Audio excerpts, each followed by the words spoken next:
આજે આપણે બપોરે ઢોકળા બનાવ્યા હતા તો એમાંથી એક ડીશ વધી હતી ઢોકળાની, એટલે એનું શાક બનાવશું. ઢોકળા એટલા છે એક ડીશ. લસણ ફોલીને કટિંગ કરી નાખી છે, મરચી કટિંગ કરી નાખી છે, એક વાટકી છાશ લીધી છે, પાણી લીધું છે, એમાં 6 ચમચી નાની મરચું નાખ્યું છે લાલ, હળદર, ધાણા જીરું ને ગરમ મસાલો અને મીઠું. પાણીમાં જ બધું નાખી દઉં, પાણી જ વઘારવાનું છે. આ રીતે મસાલો તૈયાર કર્યો છે. પાણી વઘારવા માટે આપણે 2 પાવડા તેલ મૂકી દીધું છે. તેલ ગરમ થઈ ગયું છે તો અડધી ચમચી રાઈ નાખશું.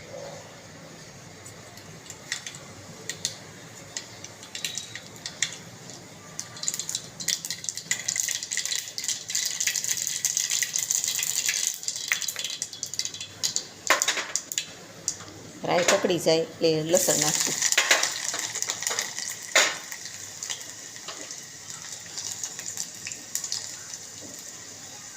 હિંગ નાખશું, મરચી નાખશું,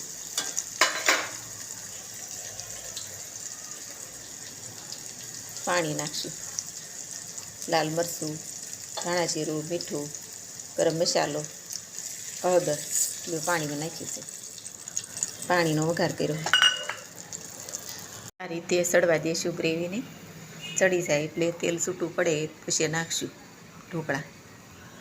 હવે શાકની ગ્રેવી બની ગઈ છે તો એમાં લીંબુ નાખશું થોડુંક.